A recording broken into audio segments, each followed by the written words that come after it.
What's up everyone? Today, I'm gonna show you a little bit about my metal art studio and how I get set up to do a metal art project.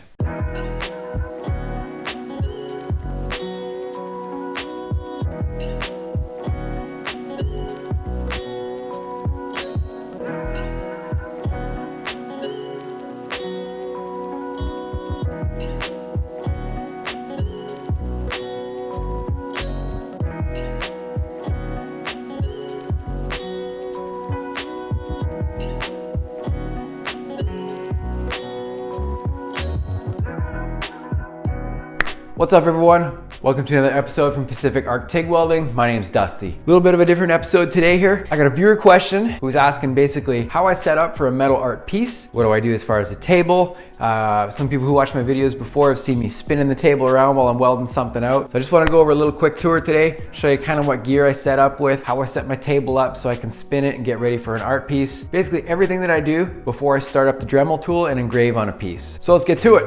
Okay, you can see here, so I have this chunk of steel. This thing is pretty dope. It's about 3/8 of an inch thick. It weighs a ton. It's like this octagon shape kind of thing, so it's kind of circular, but at the same time, has some straight edges that I can go off, which is kind of nice. But I've ground it down several times. It's pretty clean. This is kind of one I just use as a tabletop. What we're gonna do is we're gonna grab my second one, and we're gonna put it on top of this one here.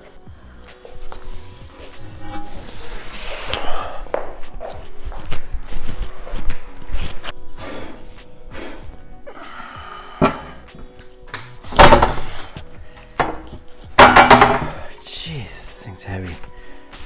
Okay, so as you can see, I got a second one of these bad boys. It's the exact same thickness, been ground down a few times after several projects. But basically what I'm gonna do, so I'm gonna allow it to spin, is I need to put a little dot in the middle of weld. So that what I'm gonna do is I'm gonna flip it over, and then I'm gonna be able to rotate the whole thing on that one little pivot point. Pretty simple. So if you thought I had like some bearings set up with like a track underneath or anything like that, no, it's literally just as simple as balancing on one thing in the middle. It's slightly off center, so the piece will make contact on one side, so I'll always have a flat surface. It's not gonna be wobbling as I try and weld it. All right, let's dab up the center here. This is gonna be the point that we rotate on.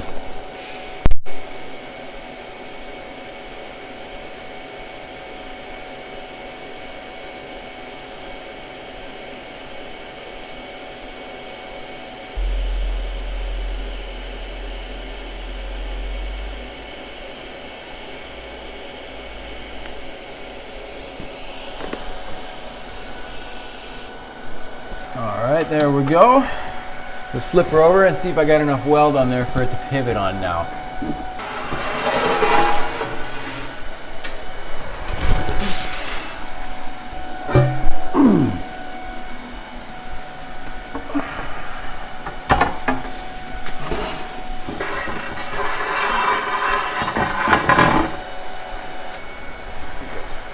Dirt or something under here. Oh, there it is. I see the culprit. Squish my torch.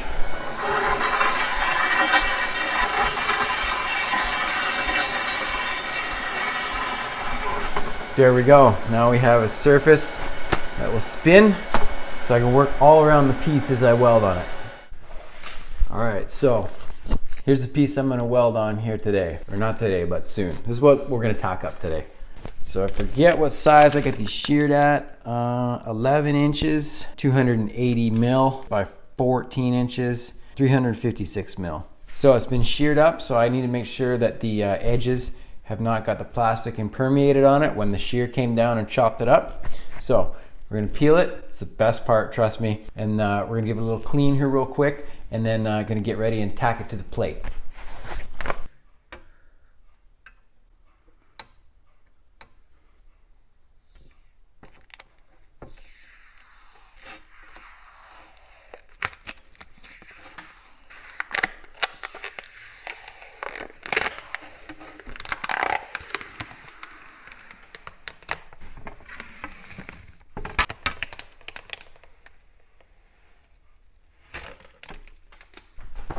Okay, so Now we got it peeled.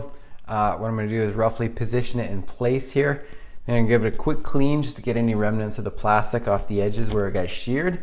And then we're gonna pin it down and tack it in place.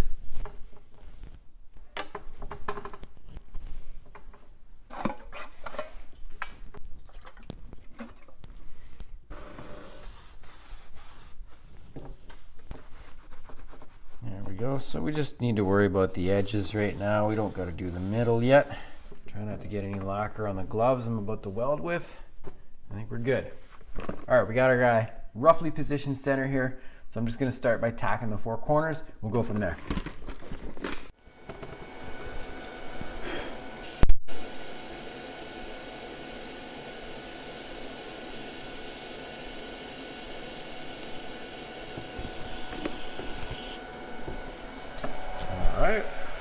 All right, so as you can see there, I tried to keep the tack off of the actual top of the surface. I really poured it down over the edge, kind of like a little lap weld. So the tack stays nice and low. I don't want to mess up this edge as much as possible, so I'll just start with a low tack like that. I'll do that on all 4 corners now.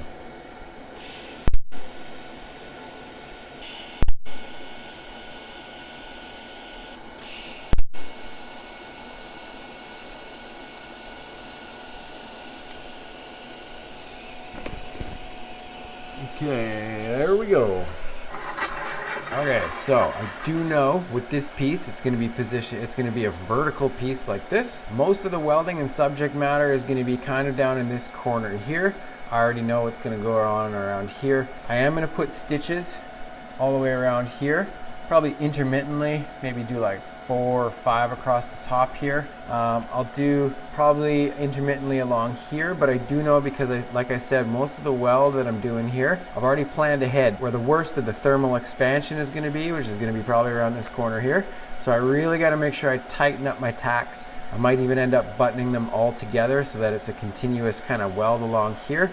It obviously is going to warp to some degree no matter what I do, but I'm just trying to plan ahead to think where the worst warping or thermal expansion, however fancy you want to get, where it's going to be, so that I can make sure I get the best tacks and best welding in that area before I actually start. Trust me, there's nothing worse than getting halfway through a project and you just hear all your tacks breaking as you're going along. So that's why it's good to plan this part out. So I do got the open window over there. I always crack my fan on just to bring the fumes or whatever away from you. Helps out a little bit just for this tacking phase. I do wear a respirator when I'm actually doing a full weld out piece, but because I'm talking to everybody right now through the microphone, I won't use the respirator right now, but I usually do use it when I actually get set up and start to weld out the piece.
There we go.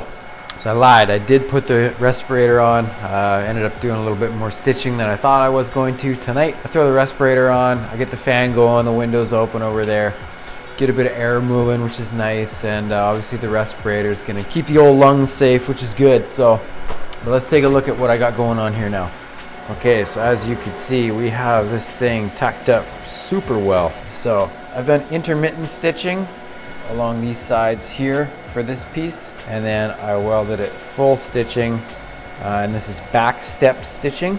So the back step stitching is going to help control the heat a lot, especially because I was kind of bouncing around from stitches, a few stitches over here, a few stitches over here, and then kind of all over the place. So try not to let it, like I just finished that last pass right now and I can put my hand on it, so it's not terribly hot, which is good. But like I was saying, so I've planned, I know what I'm going to do for this piece. There's going to be pretty much solid weld coming from about here across there. All this is going to be welded, and then I'm going to be doing some pointillism, like that dot work stuff I do, all up in here. So that's probably not going to cause a lot of heat stress on the piece around here.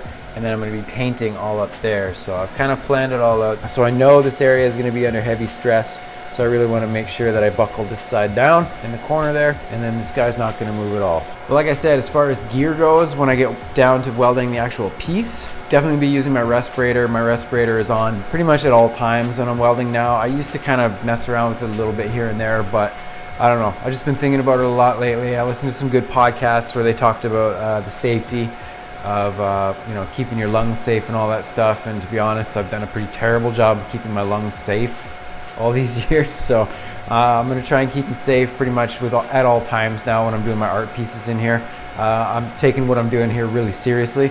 So I gotta be professional about it. I gotta take care of myself. So like I said, when I'm grinding tungstens, I throw this thing on.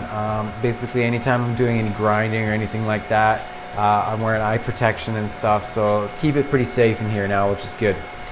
I got my helmet here, obviously. I'm really digging these gloves. These gloves are by Justin Voss. They're the Defiant Metal gloves. They're super soft. These gloves are totally awesome. I love them.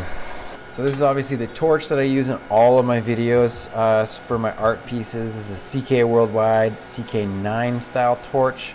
I got the Shea spec back cap on it. This thing is super dope. You can see it under the light there. This thing's super trippy. It's pretty awesome. I do use some Michael Furick stuff. I do have a moose knuckle cup that I like using for some stuff. I use Edge for most of everything I do. And over here I kind of got my backup supply of the CK Worldwide laser tungstens. Those laser tungstens are nice. There's a lanthanated tungsten. I'll use lanthanated for some pointillism and dot work and stuff, and then those are just some stray ones that I've dipped up there. But you can see I got a good selection of cups here. I got a few more in my bag I might bust out, but for the most part you can get a good selection of different stuff here. I got an extra screen if I want to double stuff one of these bigger ones.